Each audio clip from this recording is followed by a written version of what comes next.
Bonjour tout le monde, aujourd'hui je suis accompagné de mon ami qui s'appelle Roméo. Enchanté. Ah, t'es haut quand même. Ouais. Oh, tu fais wow.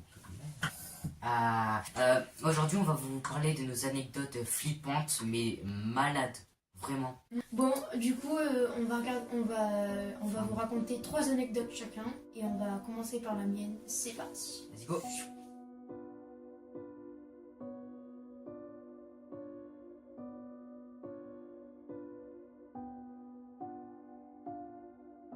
Alors, pour cette première anecdote, c'est une anecdote sur un film d'horreur que j'avais été voir chez mon père. Enfin, vu que mes parents sont séparés, j'ai été chez mon père. C'était quand même, je pense quand j'avais 9 ans, 9-8 ans. Je me rappelle plus du tout du titre du film d'horreur, mais je sais que dans ce film d'horreur, il y avait un personnage qui était grand. C'était une ombre noire avec des yeux rouges. Mais je me rappelle plus c'était comment ça s'appelait. Du coup, je regarde le film à 8 ans, enfin 8, je crois à 8-9 ans. Moi, j'avais déjà peur du noir quand j'étais petit. Donc là, je ne me rendais pas compte que c'était un film d'horreur. Et le soir, je vais me coucher, je demande à mon père d'éteindre la lumière. Et là, je fais des hallucinations.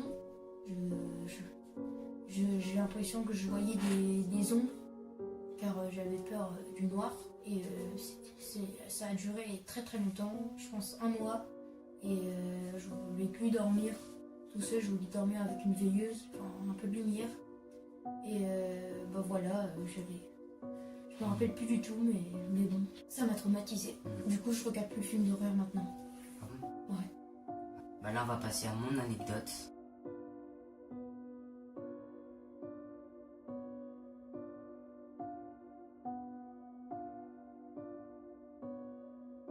Maintenant, je vais vous raconter mon anecdote. En fait, c'était un soir, j'étais au collège, en 6ème, j'avais environ 10, 11 ans, 12 ans, et il y a mon pote, il vient et dit, tu connais Momo? Moi je dis, non, je connais pas. Il dit, va regarder, tape sur Google, M-O-M-O. Je lui ai dit, ok, le soir, je prends mon tel, et là je tape M-O-M-O, comme il m'a dit.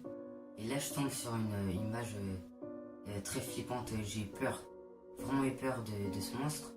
Et depuis, j'étais traumatisé. À chaque fois que je lève la tête, je voyais des ombres de partout. Mais même sur la chaise là que tu t'es assis, je voyais des ombres et tout. Je me cachais en dessous de la couverture pendant des heures.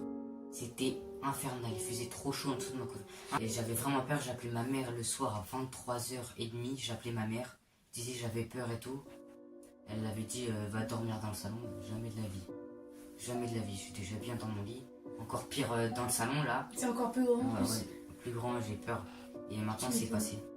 C'est passé, voilà. Et tu m'as même dit que tu dormais avec un nerf. Je dormais avec un nerf parce que j'avais trop peur. Et quand je voyais des trucs bouger et tout, quand je voyais des ombres bouger, je prenais mon nerf, je le pointais sur l'ombre. Bah, voilà. Maintenant c'est à toi.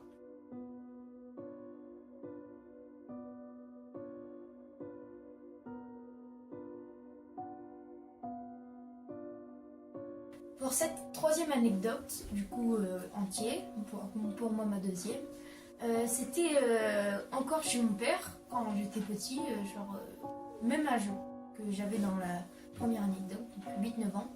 Et en fait, on avait un lapin qui était dans notre jardin. Et ce lapin, je lui donnais à manger des pissenlits et tout, mais pas beaucoup quand même, je lui donnais de temps en temps. Il était survivant, il était survivant. Il vivait quoi. Ouais, il vivait tranquillement, machin. Et là, je me réveille. Je me rappelle, c'était quel jour? C'était un dimanche, exactement, précisément. Et là, je me lève, je vais voir le lapin. Il était plus là, il n'y a plus de lapin. Je regarde dans la cage de fond en comble. Enfin, c'est pas une grande cage, mais c'était une cage assez bonne pour qu'un lapin y vive. Et là, je vois plus de lapin. Je me disais, c'est bizarre, il a dû s'échapper, sauf que le truc était, la porte, on ouvrait, il était fermé à clé. Et ma belle-mère, elle m'avait dit que c'était moi qui l'avais tué, parce que je lui donnais à manger des pissenlits. Et ça, j'y ai cru. Et je sais même pas ce qui s'est passé en vrai. Vas-y. Ouais, vas-y. Vas-y. Ah, vraiment? Ouais.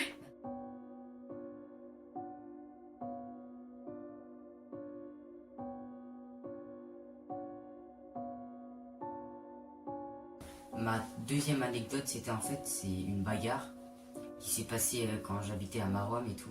En fait, mon petit frère, qui vous avez vu dans certaines de mes vidéos, il est parti chez mon cousin dormir et j'étais resté tout seul chez moi, dans ma chambre. Il y avait 3 étages chez moi, une maison. Moi, j'étais tout en bas et mes parents et mes soeurs, elles étaient toutes là-haut. Et du coup, j'étais tout seul, tout en bas, dans un lit superposé. Et il y avait un balcon à côté de moi. Il y avait un jardin. Et j'entendais 1h ou minuit, je sais pas. J'entendais des bruits de bagarre en dehors du jardin. Qui étaient en train de se faire frapper, je sais pas. Ils étaient en train de crier de partout. Après, j'ai couru, je suis monté par les escaliers. Je suis allé voir mes parents, je leur ai dit c'était quoi, qu'est-ce qui s'est passé. Ils m'ont dit qu'il y avait une grosse bagarre qui s'est déroulée. La police elle était venue et tout. Il y avait des couteaux. Des couteaux? Ouais, des couteaux. La police avait dit que dans la bagarre, ils avaient utilisé des couteaux pour se battre. C'était effrayant, j'avais peur de sortir dehors depuis. Et il y a eu des blessés ou pas? Ouais, bah oui.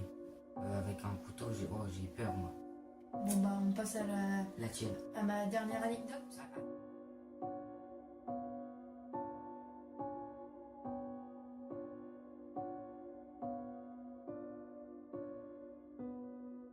Bon, c'est ma dernière anecdote.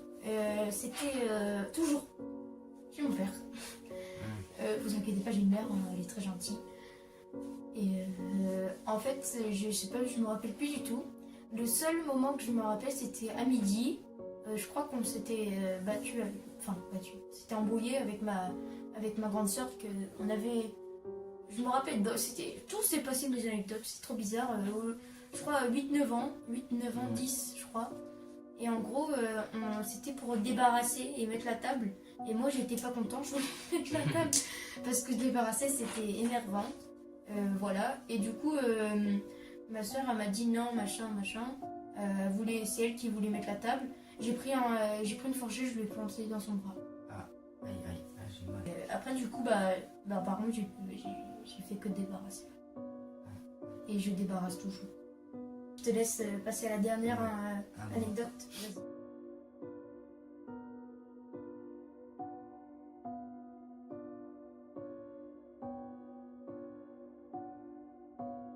En fait, pour ma troisième anecdote, j'étais avec mes cousins et cousines. On était chez mes cousins et c'était un soir. Il faisait 22h, 23h. Et là, on a décidé de jouer au Ouija. On était bêtes en fait. On avait 10 ans. On était tellement bêtes, on a décidé de jouer au Ouija. On a pris des feuilles, on a dessiné oui, tout ça. Et on avait une pièce. On allait devant un miroir et on avait pris la pièce, on mettait chacun notre doigt dessus. Et on parlait aux esprits. Quelle idée! On parlait et tout, et on sentait la pièce bouger un peu. Il y en a, mes cousins, ils ont lâché la main, ils ont lâché la pièce et tout, ils avaient trop peur. Il y en a, ils ont pleuré. Oui. Il y en a, ils sont partis dormir. Ça, c'est hors sujet. Une photo du Ouija juste ici. Ouais, ça fait, oh là là, ça fait trop peur.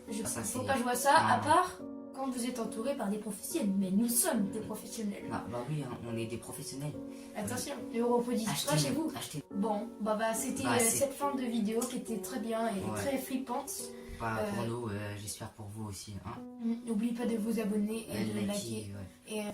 Et le pouce bleu, il existe hein, en fait.